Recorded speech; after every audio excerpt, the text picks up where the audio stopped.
कल हमने इस चैप्टर में बात किया था कहाँ तक? घराब, घन, गोला, बेलन, है ना। आज हम उसी के आगे बात करेंगे शंकु की, ठीक है ना।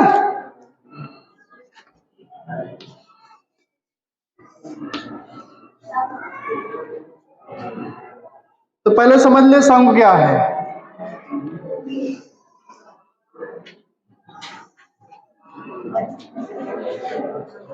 ठीक है। और नीचे क्या है? एक वृत्त, एक वृत्त है, एक वृत्त, ठीक है। ऐसे एक वृत्त बनाया गया और इसको धीरे धीरे ढाल करते करते इसे एक कोन में मिला दे। जोकर की टोपी देखे हो ना, ऊपर कोन जैसे जाकर के मिल जाता है और नीचे एक वृत्त रहता है जिसमें उसका सिर घुस जाए, है ना। तो वैसे क्या है, ये जो कोन मिल गया ना, इसे एक वृत्त था, वृत्त को ऐसे धीरे धीरे ढाल करते हुए उठाया गया, कोन में मिल गया। और मजे की बात ये है, इसको अंग्रेजी में कोन ही कहते हैं, ठीक है ना। क्या कहेंगे इसको? कोन। अब इसकी बात समझते हैं। एक कोन में यानी शंकु में दो प्रकार की हाइट होती है। लड़का सबसे ज्यादा कंफ्यूजन में रहता है कि कौन सी हाइट यूज करें। तो समझ लीजिए, ये वृत्त था ना जी नीचे, एक कोन में नीचे जो आधार होता है, आधार क्या होता है? वृत्त से संलग्न होता है। इसमें क्या होता है? वृत्त लगा होता है। तो इसका ये सेंटर हुआ वृत्त का। अगर इस कोन के शीर्ष को मिला दे किससे? वृत्त के सेंटर से, तो ठीक 90 अंश का कोण बनेगा। और इसे ही हम नाम देते हैं शंकु की लंबवत ऊंचाई। जो सेंटर से शीर्ष तक जाती है, जो डिस्टेंस है सेंटर से शीर्ष तक, इसे कहेंगे शंकु की, वेरी गुड, लंबवत ऊंचाई। और इसे इन शॉर्ट में हम क्या नाम देंगे? एच। कभी कैपिटल एच मिलेगा, ठीक है, कभी कैपिटल एच मिलेगा, कभी स्मॉल एच से, ये तो चिन्ह है, ठीक है। अब दूसरी बात होती है इसमें, ये वृत्त के किसी एक बिंदु से, जो नीचे इसका निचला जो संलग्न आधार है, उसके एक बिंदु से और इसके शीर्ष तक मिलाने वाला जो डिस्टेंस है, उसे कहते हैं शंकु की, वेरी गुड, शंकु की त्रियक ऊंचाई। क्या ये बात सबको समझ में आ रही है ना? समझ लीजिए, कंफ्यूज मत होइएगा, ठीक है। तो इसे कहेंगे शंकु की त्रियक ऊंचाई और इसे नाम देते हैं एल। इसका मतलब आगे बढ़े, अब इस शंकु में एक वृत्त भी लगा हुआ है, तो कहीं ना कहीं उस वृत्त का भी तो रोल होगा ना। तो इस वृत्त की सेंटर से इसके परिधि के बिंदु तक क्या क्या कहलाएगा? इसकी रेडियस, और उसको नाम देंगे आर। इसे कहेंगे शंकु की त्रिज्या।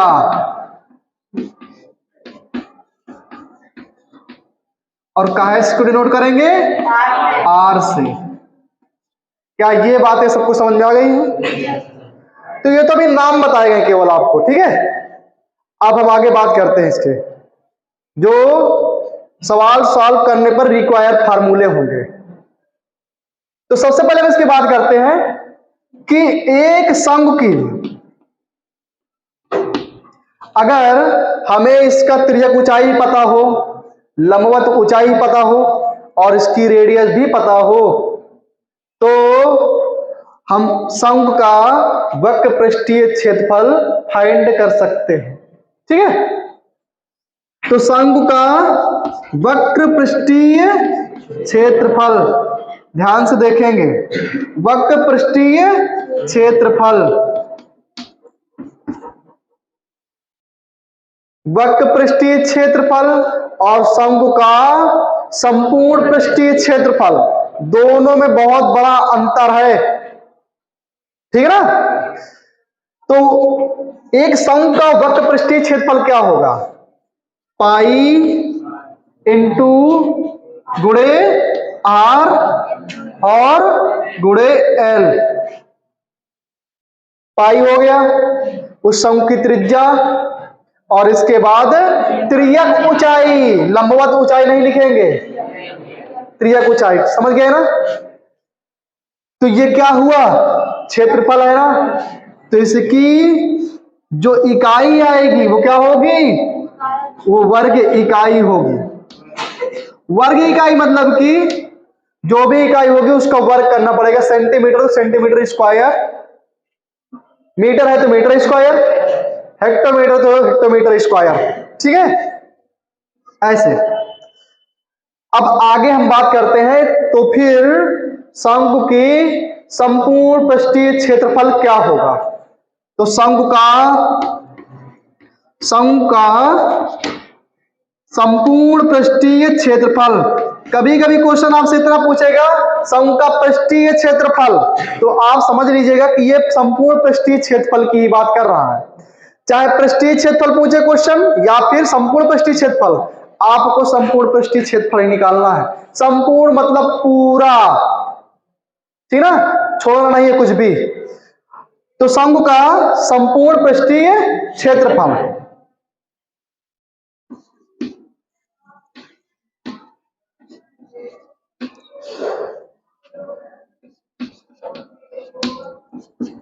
क्या होगा बोलो, शंकु का संपूर्ण पृष्ठीय क्षेत्रफल क्या बात जोड़ेंगे, पहले तो हम इसका वक्र पृष्ठीय क्षेत्रफल लेंगे, वक्र पृष्ठीय क्षेत्रफल, और वक्र पृष्ठीय क्षेत्रफल के साथ जोड़ेंगे कौन, यह आधार का, जो ये वृत्त बना है ना आधार में, उसका क्षेत्रफल लेंगे। तो क्या लिखेंगे इसमें, संलग्न वृत्त का क्षेत्रफल। इतनी बात समझ में आई सबको, वक्र पृष्ठीय क्षेत्रफल और वृत्त का, यानी संलग्न जो इसमें लगा आधार में संलग्न वृत्त का क्षेत्रफल। तो हमने अभी सीखा कि वक्र पृष्ठीय क्षेत्रफल कितना आएगा, पाई आर एल प्लस, और वृत्त का क्षेत्रफल होता है पाई आर स्क्वायर। कॉमन ले सकते हैं ना इसमें से, पाई आर को कॉमन ले ले, बचेगा एल प्लस आर, तो ये हो जाएगा शंकु का संपूर्ण पृष्ठीय क्षेत्रफल। सब कुछ समझ में आया। अब एक बात इसकी रह गई है, शंकु का आयतन, ठीक है। तो शंकु का आयतन क्या होगा, शंकु का आयतन, आयतन मतलब वॉल्यूम है ना, तो इसको v से दर्शाया जाता है वॉल्यूम को। शंकु का आयतन क्या होगा, 1/3 पाई आर स्क्वायर और h। अब इस जो आयतन दिया गया ना शंकु का, इसमें कौन सी हाइट यूज होगी, लंबवत ऊंचाई, ठीक है ना, कौन सी ऊंचाई, लंबवत ऊंचाई। सबको समझ में आया, ये नोट करें। तो यहां तक बात हो गई, शंकु को हमने अच्छे समझ लिया ना। अब नई हेडिंग है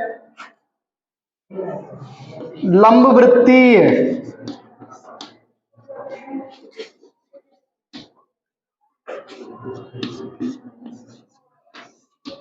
लंबवृत्तीय खोखला बेलन,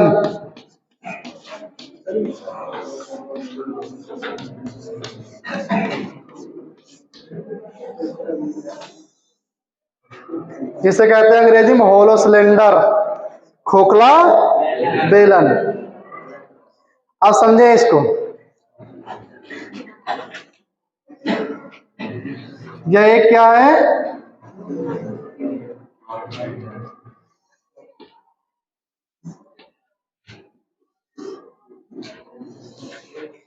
ये एक बेलन है, ठीक है ना। कई बार आपने कुछ सॉलिड आकृतियां देखी होंगी जो खोखली रहती हैं लेकिन कुछ उनमें मोटाई रहती है। अंदर का खोखला तो रहेगा लेकिन किनारे से कुछ उसकी मोटाई रहती है ना। तो अब मान लीजिए किनारे किनारे जिसका बाउंडेशन है ना, ये मोटा है इस प्रकार से, और ये है खोखला पार्ट।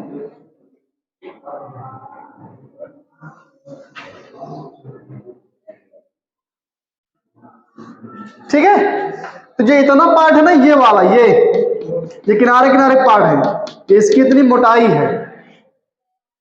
तो होलो सिलेंडर मतलब क्या है, अंदर खोखला होना, पूरी तरीके से सॉलिड ना होना।